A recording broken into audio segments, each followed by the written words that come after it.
খোদা, তুমি আমাকে এত বড় শরীর দিলে, কিন্তু পেটে দেওয়ার মতো এক মুঠ চাল দিলে না। আজ আমার ঘরে কিছুই নেই। বাবা, হাল্ক, আমার বুকটা ফেটে যাচ্ছে। তোকে একবেলা পেট ভরে খাওয়াতে পারছি না। আমি কেমন মারি বাবা। ওই দেখ, দানবটা আসছে। আরে হাল্ক ভাই, আজ কি পাথর চিবিয়ে নাস্তা করেছো নাকি? চাচা, আমি তো সাহায্য করতে চাইলাম, আপনি এমন রাগ করছেন কেন? আমি তো জানতাম না এটা এত নরম হবে। হাল্ক, তুমি গ্রামের লোকের কথায় কান দিও না। আল্লাহ একদিন আমাদের দিনও ফেরাবে। ধৈর্য ধরো। এত বড় নৌকা টেনে দিলাম, আর আপনি আমাকে মাত্র 1টা টাকা দিলেন। এই টাকা দিয়ে তো আমার মায়ের ওষুধও হবে না। ধুর, এই জীবন আর ভালো লাগে না। নিজের শক্তিটা যদি কোনো কাজে লাগাতে পারতাম, তবে মা আর আমিনার এত কষ্ট হতো না। এ কি? ওই গাড়িটা তো পড়ে যাচ্ছে, ভেতরে মানুষ আছে, মনে হয় আমাকে এখনই যেতে হবে। আপনারা ভয় পাবেন না, আমি ধরে ফেলেছি। আল্লাহ সহায় হন, আজ এই মানুষগুলোকে বাঁচাতে হবে। ওরে বাবারে, এ কি দেখলাম? তুমি তো মানুষইহা, তুমি তো মসিহা। তুমি আজ আমার আর আমার পরিবারের প্রাণ বাঁচালে। আমার সাথে শহরে চলো, হাল্ক। তোমার মতো শক্তিশালী আর সৎ মানুষই আমার কোম্পানিতে দরকার। তুমি অনেক বড় হবে। মা, আমি শহরে যাচ্ছি ভাগ্য বদলাতে। তুমি আর আমি না, চিন্তা করো না। আমি খুব তাড়াতাড়ি তোমাদের রাজকীয়ভাবে ফিরিয়ে নেব। বাপ রে বাপ, কত বড় বড় দালান আর চারদিকে কত রঙিন আলো। এই শহরেই আমার ভাগ্য লুকিয়ে আছে মনে হচ্ছে। স্যার, আপনার শরীরের মাপ তো বিশাল। আমার জীবনের সবচাইতে বড় আর রাজকীয় স্যুট আজ আমি আপনার জন্য বানাবো। হাল্ক, আজ থেকে তুমি এই কোম্পানির পার্টনার। তোমার শক্তি দিয়ে তুমি আমাদের সব কঠিন কাজ সহজ করে দেবে। এই ভারী মেশিনগুলো আপনাদের জন্য কষ্টকর হতে পারে, কিন্তু আমার কাছে এগুলো একদম খেলনার মতো। কাজ অনেক দ্রুত শেষ হবে। অভিনন্দন হাল্ক, এই প্রথম মাসে আমাদের লাভ হয়েছে কয়েক কোটি টাকা। এই নাও তোমার মেহনতের প্রথম বড় অংশ। এই গাড়িটা আমার খুব পছন্দ হয়েছে। আমার মা আর আমিনা এই গাড়িতে চড়লে খুব খুশি হবে। এটা আজই বাড়িতে পাঠাতে হবে। ওরে, আমার বাবা সত্যি বড় মানুষ হয়ে গেছে। এখন আর আমাদের অভাবের দিন থাকবে না। আল্লাহ আমার ছেলেকে সুখে রেখা। আজ আমি কোটিপতি, কিন্তু আমার মনে আছে সেই অভাবের দিনগুলো। গ্রামবাসী ভাইরা, আমি ফিরে এসেছি। আজ আমার সাথে অনেক খুশির খবর আছে। আপনাদের দোয়া আর আল্লাহর রহমতে আজ আমি অনেক বড় হয়েছি। আমার বাবারে, তুই সত্যি আমাদের ভাগ্য বদলে দিলি। তোর রাজকীয় পোশাক দেখে আজ আমার চোখ জুড়িয়ে গেল। আজ সে কি বিশাল কোটিপতি হয়ে ফিরেছে। আমাদের ক্ষমা করে দাও হাল্ক ভাই। রহিম ভাই, আজ কেন ক্ষমা চাচ্ছেন? আমি তো কারো উপর রাগ করিনি। আজ থেকে আপনারা সবাই এই চরে আমি গ্রামের সবচাইতে বড় হাসপাতাল আর স্কুল বানাবো, যেখানে সবার ফ্রি চিকিৎসা হবে। মুরব্বী, এই নিন আপনার সারা জীবনের পেনশনের টাকা। এখন থেকে আপনি শান্তিতে থাকবেন। আপনাদের কষ্টের দিন আজ থেকে শেষ।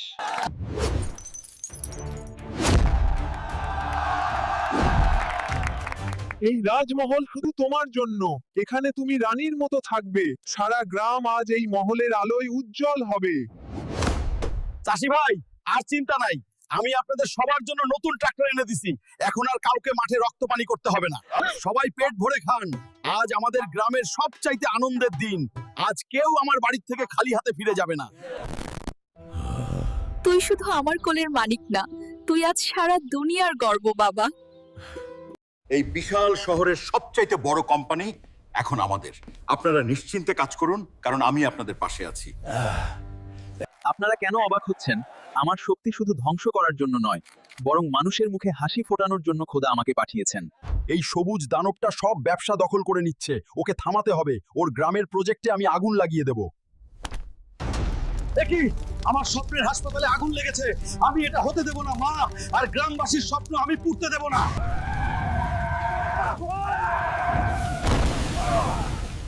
সামান্য আগুন আমাকে থামাতে দেবে না। শোনো, তুমি আমার ক্ষতি করতে চেয়েছিলে, কিন্তু আমি তোমাকে ক্ষমা করে দিলাম, কারণ আমার মন তোমার মতো ছোট নয়। এই পুরস্কার আমার একার নয়, এটা আমার মা, আমার স্ত্রী আর আমার গ্রামের সব মানুষের দোয়ার ফল। হাল্ক, আমাদের জীবনটা এখন স্বপ্নের মতো সুন্দর লাগছে। তুমি সত্যি আমাদের ভাগ্য বদলে দিয়েছো। আমার ছেলে শুধু টাকা কামায়নি, সে আজ গ্রামের অন্ধকারে শিক্ষার আলো জ্বালিয়েছে বাবা। আমি অনেক খুশি হয়েছি। মা, দেখো, আমাদের এই সুন্দর পৃথিবী, এই শান্তি আর ভালোবাসার জন্যই আমি সব কষ্ট সইতে পারি। ওয়াটার ভাই, এটা কি খাবার দিলে নাকি দাঁতের খোঁচানি দিলে? আমার পেটের এক কোণাও তো ভরবে না এটা দিয়ে।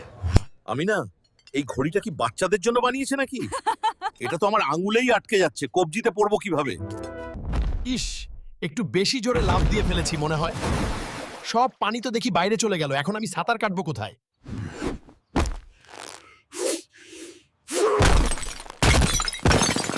মা, এই শহরের কাপড়গুলো কি সুতা দিয়ে বানায় নাকি? শুধু একটু হাঁচি দিলাম আর সব বোতাম পালিয়ে গেল। এই গাড়িটা তো দেখতে খুব সুন্দর, কিন্তু এটা কি আমার জন্য নাকি আমার ছেলের জন্য? আমার তো পাই ভেতরে ঢুকছে না। ওস্তাদজি, আমি তো শুধু একটু শ্বাস নিয়ে পা তুললাম। আপনাদের ফ্লোর কি বিস্কুট দিয়ে বানানো নাকি? এখনই ভেঙে গেল। কোটিপতি হলে কি হবে? তোর আক্কেল তো সেই আগের মতোই থাকলো। সারা ঘর কি সাবানের ফেনা দিয়ে ভরিয়ে ফেলবি নাকি? ধুর, এই লাঠিটা এত চিকন কেন? আমি তো ঠিকমতো ধরতেই পারলাম না, মাটিই তো দেখি গর্ত হয়ে গেল। মিস্টার সেক্রেটারি, এই কম্পিউটারের বোতামগুলো বড় করে দিন। আমার একটা আঙুলের নিচে তো পুরো কিবোর্ডই ঢাকা পড়ে যায়।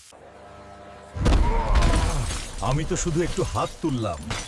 ঝাড়বাতিটা কি আমার হাতের জন্যই অপেক্ষা করছিল নাকি? ওরে বাবারে, ঝাড়বাতিটা গেল। হাল্ক ভাই, আপনি হাতটা একটু সাবধানে নাড়ান, সব তো ভেঙে শেষ করে দিলেন।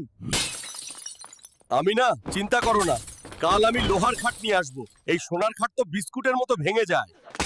হাল্ক, এই নিয়ে 3 বার খাটটা ভাঙলে এখন আমরা রাতে ঘুমাবো কোথায়? সব টাকা তো খাট কিনতেই শেষ হয়ে যাবে। আমি তো শুধু আলতো করে আঙুলটা রাখলাম। আপনাদের এই মেশিনগুলো এত নরম কেন বুঝতে পারছি না। স্যার, আপনি তো পুরো মেশিনটাই চ্যাপ্টা করে দিয়েছেন। এখন ভল্ট খুলবো কি দিয়ে? আরে দাদি, দেখো ও কত শান্ত।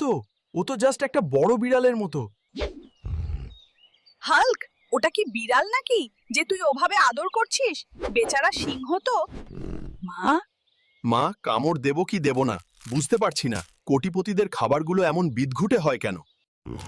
হাল্ক, এটা কি আসলেও সোনার বার্গার নাকি? কামড় দিলে তো তোর সব দাঁত এক নিমিষেই পড়ে যাবে রে বাবা। আমি তো জাস্ট একটু কোমর দুলালাম। সবাই এভাবে পড়ে যাচ্ছে কেন, এটা তো আমি বুঝতে পারছি না। হাল্ক, তুমি কি নাচছো নাকি ভূমিকম্প হচ্ছে? আমার তো পা মাটিতেই পড়ছে না, সব কাঁপছে কেন? মা, আমি তো জাস্ট একটু দম নিলাম। দর্জি ভাই কি দিয়ে কাপড় বানিয়েছে যে একটুতেই চিড়ে গেল। হাল্ক ভাই, আপনি আর বুক ফুলাবেন না। আমার 1 মাসের কষ্ট আর আপনার দামি কাপড় সব চিড়ে একাকার হয়ে গেল। দাদি, জুতোর দোষ দিয়ে লাভ নেই।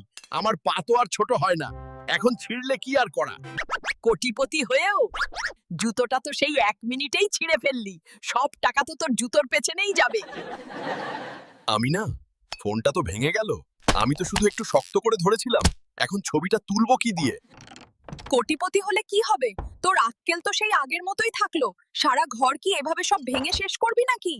শহরের এই চাকচিক্য থাকলেও মা আর আমিনার হাসিমাখা মুখটাই আমার কাছে সবচাইতে বড় সম্পদ। মানুষের ভাগ্য বদলেও নিজের শিকড়কে ভুলে যেতে হয় না। হাল্কের এই বদলে যাওয়া জীবন আমাদের সবার জন্য অনুপ্রেরণা। ওরে বাবারে, এই কেকটা এত শক্ত কেন? আমি তো মনে হয় কাঁটা চামচটাই চিবিয়ে ফেললাম।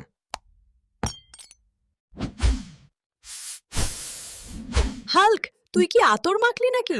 আগেটি মায়া। বন্ধুরা, আমাদের এই ভিডিওটি ভালো লাগলে লাইক, কমেন্ট আর সাবস্ক্রাইব করতে একদম ভুলো না।